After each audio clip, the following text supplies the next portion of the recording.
Bonjour, je vous propose aujourd'hui de découvrir une fonctionnalité conçue et réalisée par Isatec.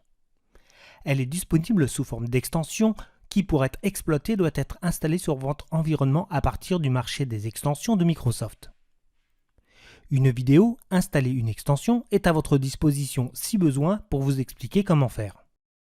Cette extension va vous permettre de gérer le suivi des non-conformités identifiées dans les processus internes de vente ou d'achat de votre entreprise. Pour que cette extension fonctionne, vous devez la configurer manuellement ou utiliser la configuration assistée. La configuration assistée permet de rendre opérationnelle cette extension en quelques clics, en paramétrant les numéros de documents, les catégories, les sous-catégories, un fraise index, mais aussi les codes sources et les codes sévérité.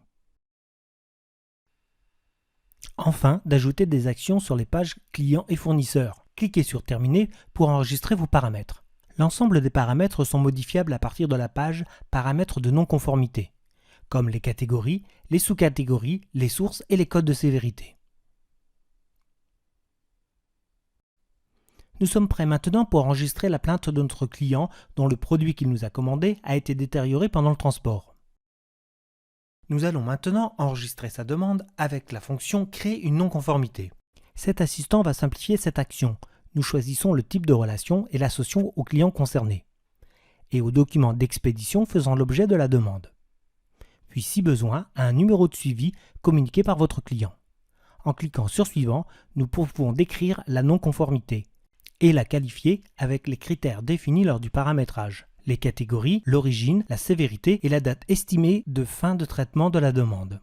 Cliquez sur Suivant pour préciser si la non-conformité sera associée à un avoir ou à un retour, puis sur Créer pour générer le document qui s'affiche immédiatement après. Une fois créées, les non-conformités sont regroupées dans une liste qui permet de les exploiter. Dans cette liste sont affichées les non-conformités en cours. En accédant à une non-conformité non associée à un avoir ou un retour, il est encore possible de faire cette action tant qu'elle n'est pas clôturée. Pour ce retour, nous renseignons la quantité qui sera retournée. En cliquant sur OK, un ordre de retour est créé. En retournant sur la non-conformité, un récapitulatif vous liste les documents associés. Vous pouvez également ajouter des commentaires. Il est possible de créer une non-conformité directement à partir des documents expédition, vente enregistrée. Dans ce cas, la première étape est pré-remplie.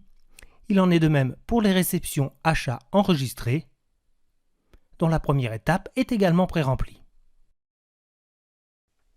Quand la non-conformité est traitée, vous pouvez la clôturer, soit à partir de la liste, soit à partir de la fiche.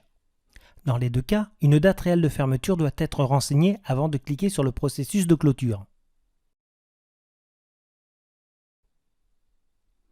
Vous pouvez consulter ultérieurement cette archive ou l'utiliser pour effectuer des analyses.